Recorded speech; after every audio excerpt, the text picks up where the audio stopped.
This is Ag Matters PM from the Iowa Agribusiness Radio Network, brought to you by the Iowa Soybean Association. Your daily recap of the information that affects Iowa's farmers, producers, and consumers, right here in the heart of the heartland. With reports from our award-winning broadcast team of Dustin Hoffman, Riley Smith, and Mark Magnuson. Now, from the IARN studios in Des Moines, here's Riley Smith. Good day and welcome to Ag Matters PM from the Iowa Agribusiness Radio Network. I'm Riley Smith. Today is Thursday, November 30th, 2023. Hard to believe we're already getting ready to head into the last month of the year, so glad you could join us for today's show. In today's episode, I talk with Craighton of Agoro Carbon, just a bit of a general discussion on the carbon programs that they offer for farmers to take advantage of. We also have a check of that ag weather outlook, but first, let's run down the markets.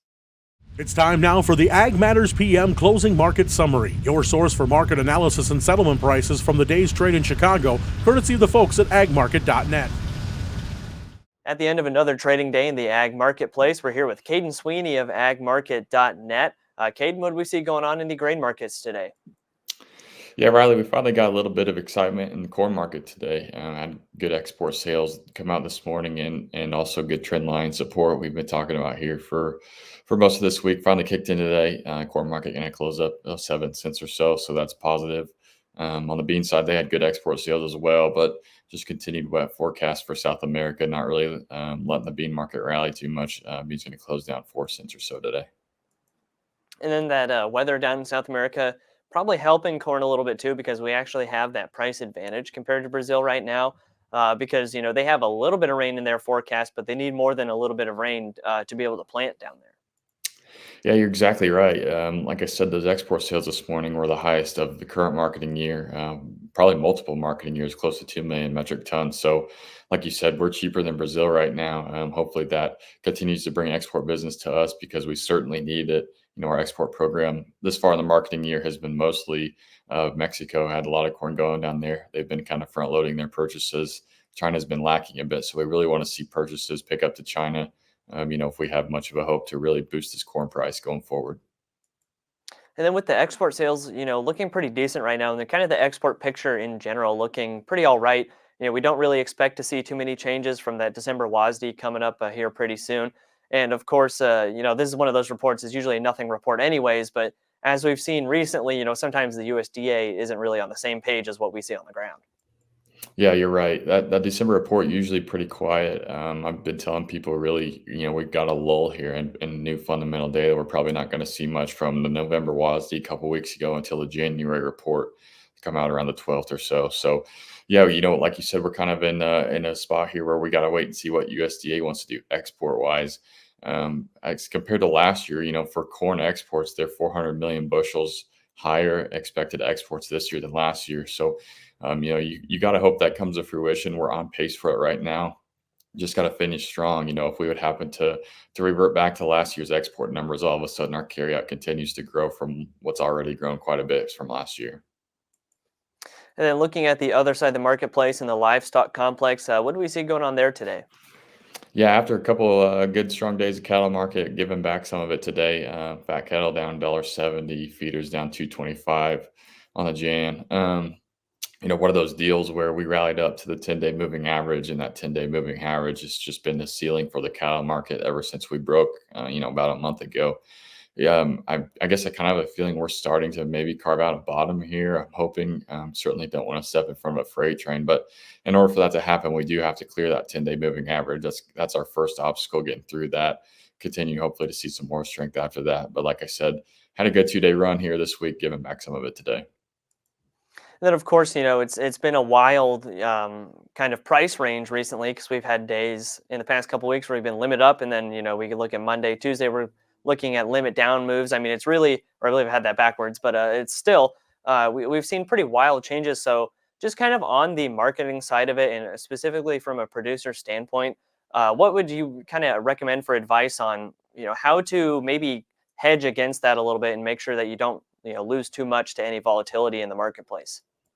Well, that's a really good question from you. I guess first step I would be, and this is maybe a little bit outside of the box, but if you're looking to speculate, I would not do it in the cattle markets. That'd be my first point that I'd like to make, is just be very careful if you don't have actual production to hedge.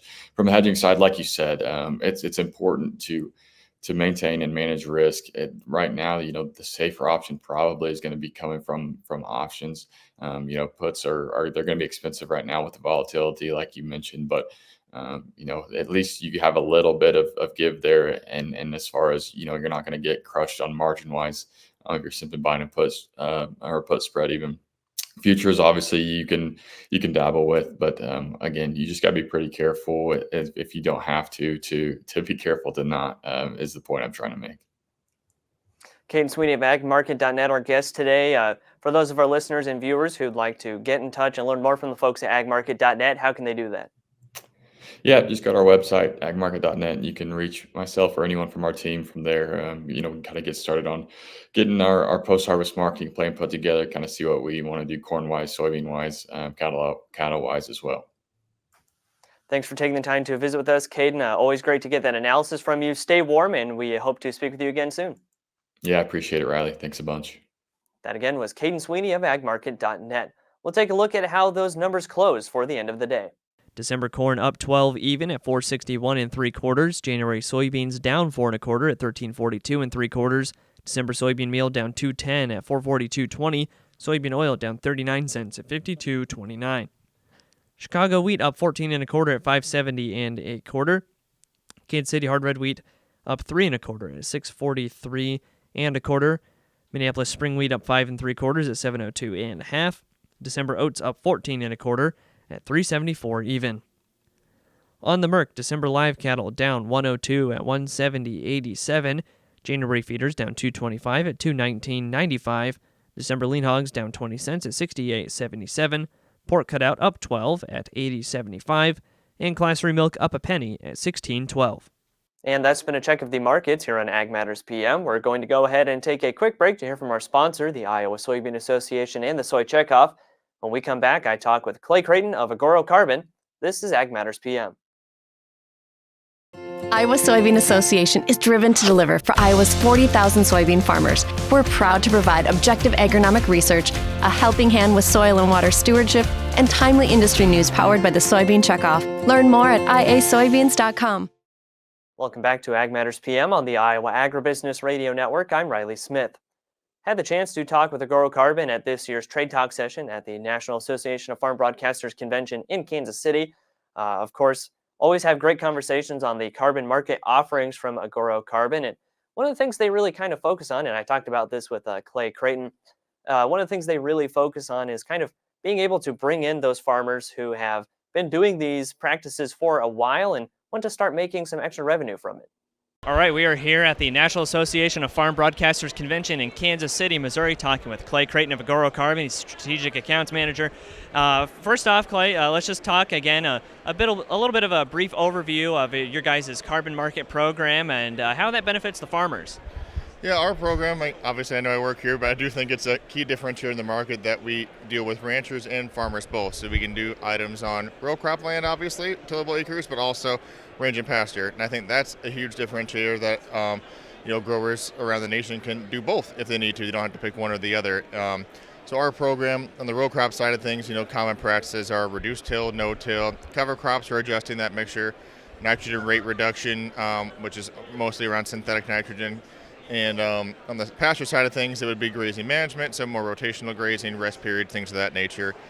Seeding a new species into your pasture or fertilizing that pasture with end source of that too. So that's the quick hitters overview, but we do have dual payment options that we can really kind of prescribe to what's going on the producer's fields. And I always try and say that we're personalizing to you. We're not trying to make you fit the program really. We're trying to fit the program to what you have going on. Right, and some of the things that you hear from producers as we get back to it is, and it's something that you guys tout, is that flexibility of the program and being able to kind of conform to what the farmer has and what they're able to do and what they want from the carbon market program. And I think a lot of things, when you talk about tillage in particular, a lot of them might be hesitant to go straight to no-till and get that going. And I can speak from my family's operation. We have some of those fields that really do need to be loosened up just a little bit. So having, like you mentioned, that reduced tillage option, you're still getting the benefit of having less tillage, but in those situations where you might need it, you can still use it to still be able to run your farm, basically. So just talk to us a little bit about that flexibility and just how exactly, it doesn't pin farmers down. It encourages them to be able to take advantage of what they can do. December corn up 12 even at 461 and 3/4. January soybeans down 4 1/4 at 1342 and 3/4. December soybean meal down 210 at 442.20. Soybean oil down 39 cents at 52.29. Chicago wheat up 14 1/4 at 570 and 1/4. Do I need to fix a Kansas few City low hard line red wheat spots here? up 3 We have that 1/4 because we know some soil types, you and have to break it up like that too, Minneapolis spring especially wheat in up Iowa 5 like that. 3/4 North at Central 702 Iowa, and a half. black dirt. December like that, oats up holds that 14 water, 1/4 that water in there at really tight, 374 to say the even. least. But having that On the flexibility Merc, and being December live understanding cattle of that down is huge. 102 And at I always put 170.87. precision tillage kind of January as a feeders stair-step down approach, because 225 at going from full conventional to 219.95. no-till, isn't December really lean hogs down the way 20 we cents need at to go about things, honestly, like 68.77. that too. So Pork cutout I up like to work 12 either, at reduce that 80.75. pass, reduce And that class depth, 3 or, milk hey, up are you a going penny to at vertical till, or are you 16.12. going to strip till, more stair stepping. So a lot of it's, I would say, educational first. Like, what are you working with? How can we, dip our toe in the water, so to speak, rather than jump off the high dive type deal. So that's how I really try and position it with growers. And I think a lot of these first calls I do with growers, it's mostly fact-finding and informative. Like, here's our program. What are you doing? Just a Q&A session, essentially. And that flexibility as well doesn't just extend to like the programs and how you guys operate, but it's like those contract situations as well, and just having that flexibility to where you're not locked down into doing a certain thing, because we know that farming situations can change and they can change fast. So just talk to us a little bit on that situation of just the partnership deals that you have for farmers and how it really can conform to what they're able to do. Yeah, exactly. So with our contract, we have two different payment options, and that's where I kind of say we can personalize the plan to the grower too, because we can do leased acres, we can do rented acres, and deeded both. But our payment options can kind of speak to that. Like we have an option A format where it's more outcome based. There's a higher tonnage possibility, a higher price we're trading that on, but there's added flexibility. That's why I like to push for the rented acres on that piece, because it's a little bit more fluid with, okay, can we amend that contract? Like, I lost that 80, or hey, I gained this 40 over here, things of that nature. And then option B, there's more prepayments on that. So a lot of times growers will want to do that on their deeded land because they know, hey, it's going to stay. I've got it in the program too, so we can get some prepayment options to help if you wanted to do cover crops or something of that nature. So being able to do that and really figure out what's going on in their operation and personalizing the contract a little bit more to the grower's needs is, I think, a huge benefit of our program. And I think farmers think a lot as well about the profitability side of it. Now, obviously, through that contract, they're getting payments from Agoro, but that profitability doesn't just stop there with just literally getting payments for it, because these practices themselves, research shows that they increase efficiency and profitability on the farm. So you're not just getting the payments from it, you're also just getting better operational kind of margins as well. Yeah, absolutely, and that's one thing I do get from growers sometimes is, and I tell them, like, well, we didn't just pull these practices out of a hat. Like, they're proven, they're scientifically proven to help soil health and help profitability. I mean, you can do a 10 mix cover crop mix that has all these different benefits to really what you're looking for if you want to, and reduce till, obviously, that's less trips across the field. That's helping to conserve that topsoil and things of that nature. So there's all these extra additional added benefits, and I mean, with cover crops too, some people think cover crops, they think it's a curse word type thing, and I'm like, no, I'm like, we can work it, we don't have to start on the whole farm type thing. If you're interested, let's try that 40 over here, and let's start with a ryegrass, or hey, what are you looking for? Are you looking for nitrogen credit? Should we do like a hairy vetch, things of that nature? So there's all these added benefits to that, and that increase the profitability and lessens the input costs. And it doesn't just have to be that farmers need to change their plans to be able to fit in with Agoro's program, because you guys are big on, kind of fostering in those producers who have been using these practices as well. And, you speak to cover crops, and you guys have been, expanding that lineup as well, just to make sure more farmers can get into it, because we're not trying to go out here and ask everybody to change their operation. It's like if your operation already fits this and you can get some extra revenue, that's another win-win situation, right? Yep, absolutely. And you kind of alluded to it there, like most recently our cover crop, we added the practice where if you add a legume species to your cover crop, then you qualify too. So that helps. We call them legacy growers, folks that have been doing these for a long time, doing the right thing, but it gets another avenue to get these folks in at that point too. So, and we do have a 1-year look-back period regardless for if you've done that practice recently, like that, you still have a qualifying period there. And so we really try and work with the producer, because we know, like I've said this before too, but like agriculture is anything but linear, like that every year is a little bit different. We have these extra weather, if we're in a drought, we have a wildfire, if we have another derecho, God forbid, things of that nature, we're receptive to that and understand that, okay, obviously I couldn't put a cover crop out, we had a wildfire, we had a drought, things of that, it's not going to seed. We froze early, and we can indicate that with our data collection piece, and that way the grower is taken care of at that point. There's no penalty to that, it's documented, and we can move forward. Lots of great information today, Clay. And just kind of thinking along that side of the educational part, where would producers be able to go to find more information? Who should they talk to really, kind of learn more and get invested in that? Yeah, our website's wonderful. It's agorocarbonalliance.com. There is a carbon calculator on there for growers to even start to work with it themselves a little bit. You can put in your county and some minimal information. Hey, I'm interested in reduced till on 300 acres in Dubuque County. Like that, you could see that would spit out potentially for a carbon credit. And with that, we also have the Ag Knowledge Hub on there. There's tons of articles, interviews, podcasts, things that folks like me at Agoro and others have put together to help educate and things of that nature. So I would urge them to go to our website, look at that, and ask to speak to a representative, and you can click talk to a rep, and a folk like me will be reaching out to you. All right, Clay, lots of great information today. Thanks for taking the time to visit, and I'm sure we'll be chatting again soon. Absolutely. Thanks, Riley. That again was Clay Craighton of Agoro Carbon. Let's go ahead and take a look at that ag weather outlook.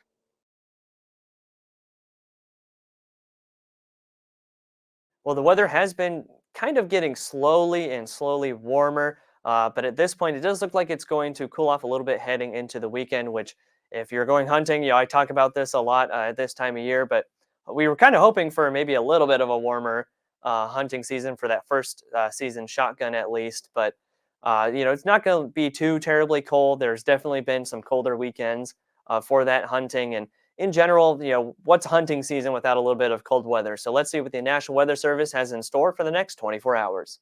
As you can see from the National Weather Service, today we have mostly sunny to sunny skies with highs ranging from the low to mid 40s. Tonight, mostly cloudy skies with chances of a wintry mix of precipitation. Those lows overnight ranging from the upper teens to about 30. And tomorrow, a mix of wintry precipitation continues, and there are winter weather advisories in the southeast. Those highs ranging from the mid to upper 30s. And taking a look at the affiliate weather map for tomorrow, Cherokee will be cloudy with a high of 34, Shenandoah a wintry mix in 36, Des Moines cloudy in 37, Waterloo cloudy in 36, Albee a wintry mix and 35. Clinton will also see that wintry mix with a high around 38. For a more detailed forecast in your part of the state, make sure to check in with your local Iowa Agribusiness Radio Network affiliate. It's been a check of the Ag Weather Outlook, and that's also the end of this episode of Ag Matters PM. You can find all of our content on our website at iowaagnet.com. You can also find our social media at Facebook, X, LinkedIn, and TikTok. And head on over to our YouTube channel, Iowa Agribusiness Radio Network. Hit the subscription bell and the notification icon to get a notification of when those videos go live. Don't forget as well our free Twice Daily Market podcasts on Apple, Amazon, Google, Spotify, and Podbean. From the Iowa Agribusiness Radio Network studios in Des Moines, I'm Riley Smith. On behalf of Mark Magnuson, Dustin Huffman, and Andy Peterson, we thank you for watching. This has been Ag Matters PM.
As you can see from the National Weather Service, today we have mostly sunny to sunny skies with highs ranging from the low to mid 40s.